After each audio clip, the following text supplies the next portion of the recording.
This video is about the Philippines and things you should know if you plan on visiting the Philippines. Some of it would apply to other nations as well. First off, Filipinos like to do things in groups. And if you're going to date a Filipino, um, by the way, I'm going to use a motorcycle trip from LTO, Land Transportation Office, back to my home area here in Cebu City as I discuss this. So you'll learn, and I'll talk a little bit about the traffic and driving in the Philippines as well a little bit later. But anyway, they Filipinos like to do things in groups, even in the workplace. They will take a day off. The company will pay for a day at the beach, a day someplace to bond, to team build. And families often do things together. You'll see that's why you see hotels and resorts with family rooms, 10, 12, 15 people going into one room, and they've got mattresses on the floor, bunk beds, what have you, to accommodate larger groups. It is not unusual if you arrange to have a date with a Filipina, and I know I have about, I think, 20% female subscribers as well. But I'm not sure if it works both ways, but a lot of times a Filipina will bring along a friend, maybe an auntie, maybe a cousin, and may or may not tell you that. So if that's important to you, you might want to find out up front. Tell them, oh, I want to meet you alone. But sometimes it's kind of like a chaperone type thing for a first meeting. Depends upon, each island is a little bit different. Some much more conservative than other areas. I will talk a little more about relationships and dating and some of the scams I've heard about a little later in the video. But let me get on to the next topic. And I'll start at the beginning, at the airport. You fly into the Philippines, and most nations, not every nation, citizens of most nations can get a visa on arrival, which means you come with a passport that is good for at least 6 more months, and you arrive here, they stamp your visa, they give you a visa stamp basically for 30 days free when you first enter the Philippines. At this point in time, August 2023, they have dropped the requirements for vaccination and for antigen tests, so you can fly here without any of those requirements. You are still supposed to fill out what's called e-travel online up to 72 hours before your flight.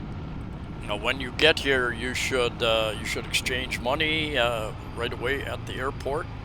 If you don't have Philippine pesos, you can actually probably go to your bank or a money exchange place in your country. You probably won't get a very good exchange rate, but if you want to have Philippine pesos when you arrive, you can probably have them order and have them come in. It might take them a week or a month to get those denominations in, so just keep that in mind. But yeah, exchange some money, $100 or so, something like that. Make sure to get some small change, because smaller bills, because taxi drivers and other people will tell you, sir, don't have change. So that 1,000 peso bill, about $20 US, is a very large tip. Also bring new, crisp, clean money from your country. Many places will not take bills that are torn, are written on, are dirty, are folded too many times. So keep that in mind. Also, larger bills like $100 or $50 are much preferred.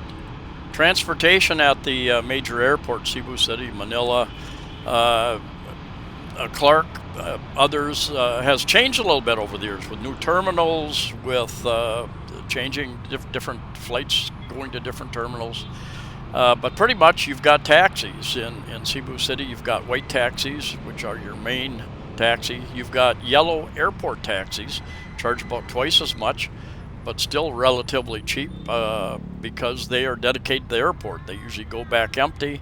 You've got bus services, a number of bus services that come there. There's a train service not very far from Manila Airport, I think, but you have to you have to find your way over to the train station. Then that might be very crowded. Outside of the Cebu terminal, you will find that there are a number of vans.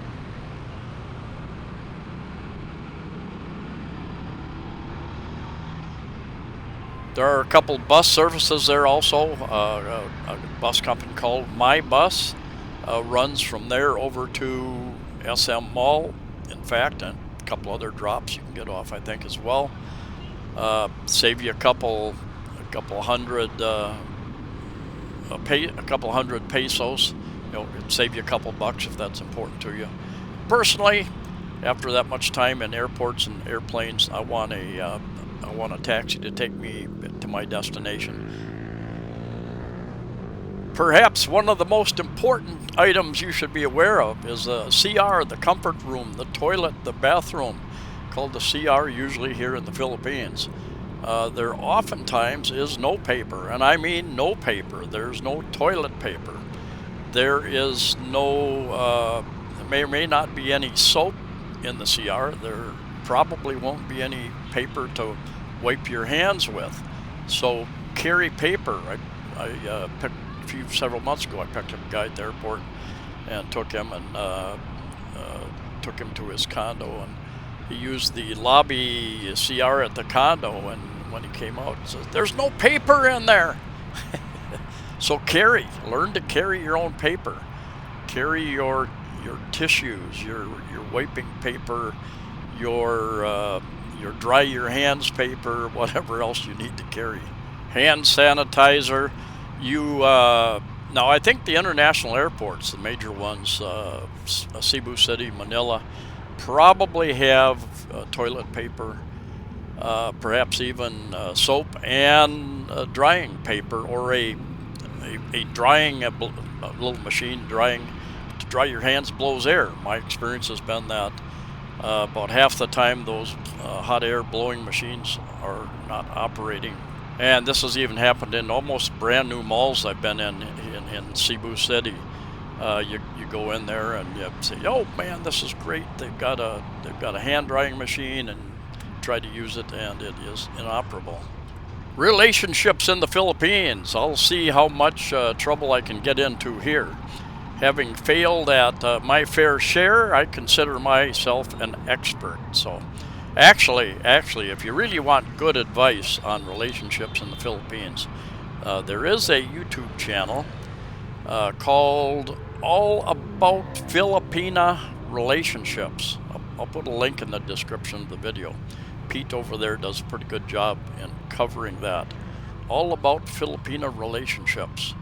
I once did a video, got a lot of views, a lot of comments, good and bad, and it was called "How Much Does a Girlfriend Cost?" And some Filipinos said they were insulted by my, I tried to be very objective, but they were insulted at the tone of the video, I guess. I was trying to find a Rusi dealer here, and finally figured out that I'm on the wrong street, so I need to do a U-turn here, go up another kilometer or so.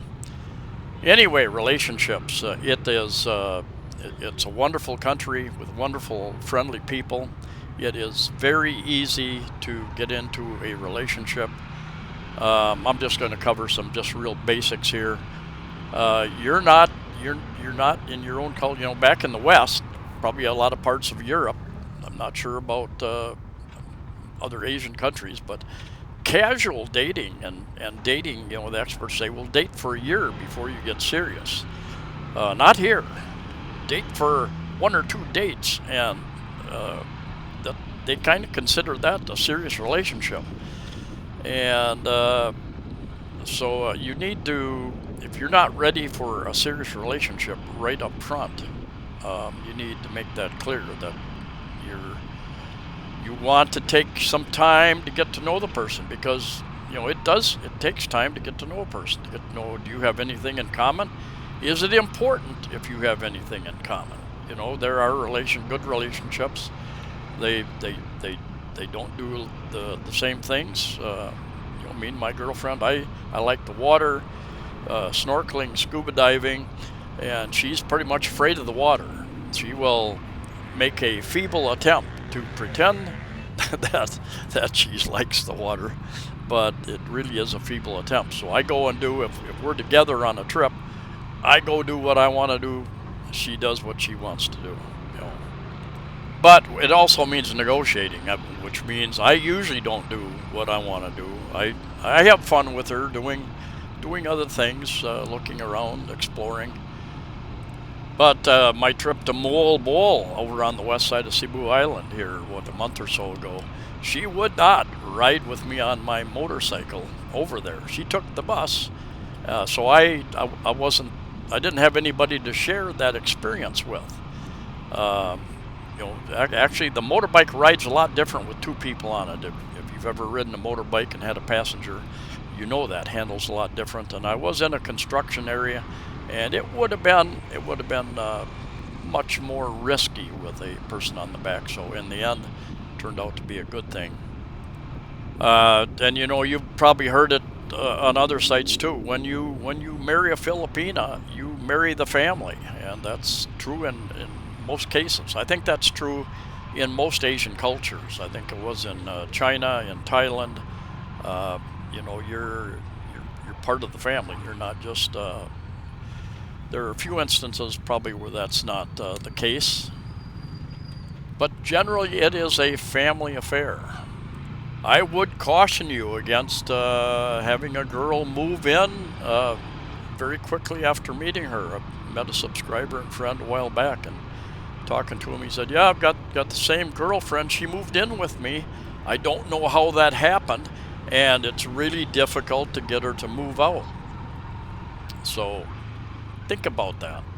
It is very easy to fall in love. To fall in lust here in the Philippines. Here I am at the Rusi dealer. They did not have any parts. They did not have any of the parts I was looking for. They stocked very little there, so it didn't really help me out. And another very important item here, your cost of living is going to be higher than what you think it's going to be, unless, I know some guys that are living very strict on their budget, and they've got a small budget, and they're very careful how they spend money. They keep track of how they're spending money, how much they're spending money. But for most people, you're going to find you're picking up item here and item here. You're buying a girlfriend a phone. You're buying her clothes. You're taking her out to dinner.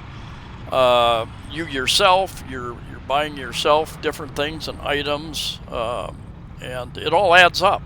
It all adds up at the end of the month, and generally you're going to spend more. As far as apartments, condominiums, rentals, I'll do another video about that. I have done dozens and dozens of real estate related, what do condos look like inside, what do you get, what do they cost, some of the rental terms. I'll do another one about leases here very soon. But especially if you're on a tight budget, you need to be very aware that your expenses can catch up with you and delete your savings very rapidly. I met a guy recently, came here, he had a couple of medical issues. He had an emergency medical thing. A couple of days after he arrived here and went through over $2,000 US, going to a hospital, buying an oxygen tank, a number of different things, staying in the hospital a few days, I believe. If you want to live like a Westerner, especially, I buy a little bit of imported Western type foods, and those are available in some of the stores. They cost a little more. Inflation, some places, some grocery stores, I just won't buy some of their items anymore. I'll make my own chili, for instance. But even the price of pepper, gee whiz, I could buy a kilogram or half a kilogram, about a pound of pepper, ground pepper, a year ago for about 550 pesos. It's over, I think, 800 pesos, close to 900 pesos, almost doubled in price. And that is just one example. Shopping can be a bit of a challenge here. You've got new brands, new brand names, whether it's appliance or food. A lot of the stuff in the food stores, I don't know what it is. A lot of it is Asian type food. They cater to Koreans and Chinese and Japanese, and some Western food choices as well. As far as shopping for clothing, what should you bring? Well, if you've got big or different size shoes that are not that common, you should probably bring a good supply of shoes. Larger sizes. Now I wear a medium shirt generally in the USA and 32 waist, and all of a sudden I am large or extra large here when I go to buy a shirt. So you best to try on clothes, not just buy your regular sizes. And I tried a 32 here, no way. Sometimes a 33 or 34. I think once I even had to buy a 36 for it to, and it's not because I've grown. It's not because I've become that much larger here. Shoes also. I generally wear about a 10 shoe in the USA, and I've had to buy an 11, and the last time I bought a shoe, it was actually a 9. And so the sizes, it's like, well, they're meaningless. They don't tell you. You need to try on the item to see if it's going to fit. As far as consumer protection and warranties, buying an appliance or something, generally there's a 7-day return, no, not a return policy, an exchange policy. They won't just, most stores will not allow you to return an item and get your money back. They will exchange it, possibly. After 7 days, you have to deal with the manufacturer and or distributor. If you've been watching some of this video, as well as listening in, you understand traffic rules are a little bit different, or what traffic rules, you might say. And that's kind of how it is. There are, one thing surprised me when I came here, very rarely you see police or traffic enforcers, especially you almost never see them with somebody stopped. Now, Cebu City has hired a couple hundred more what they call traffic enforcers here the last couple of years, coming into Fuente Osmeña, big traffic circle here in uptown Cebu City. Dangerous place, I'll tell you, with people entering and exiting. But yeah, you very seldom see police, but the enforcers generally are standing on the side of various streets, and they will just flag different people over to check their registration, see if they have a license, see if they have registration, see if it's current. Occasionally they'll be standing on corners to see if somebody's run a red light or something, and they will write them a ticket. But you don't have police chasing other vehicles now. Now, I have seen a video up in Manila where they are doing more checkpoints, and even here in Cebu province and probably around the Philippines, just depends on the area, you will find checkpoints different places, and it just varies. Most of you are not going to want to drive in the Philippines. You can rent a motorbike. Your foreign license is good for 90 days. Legal here to drive on in the Philippines. If you want to drive a motorbike, you should have motorbike experience and a motorbike license. Some places will check that, some places won't check that, is what I've heard. I've rented a number, the prices to rent a motorbike by the day, 300 to 500 a day, depends on the area. I had a guy comment the other day, he said he was quoted 10,000 pesos, about 200 US for a month, to rent one for a month. I don't know if there are places rent them for less than that for a month or not. Transportation is quite easy to let somebody do the driving. You can rent a driver, you can rent a van, like a 12 or 15 passenger van, probably for 8, 9, 10,000 with the driver for a day. You can rent a taxi with the driver, take you around for 8 hours, probably between 3,000, 4,000, depends on if you're doing a lot of mountain driving where it costs more in fuel. They'll quote you a price. And anyway, transportation is cheap here, so best to leave the driving to other people. Anyway, thanks for watching. See you next time.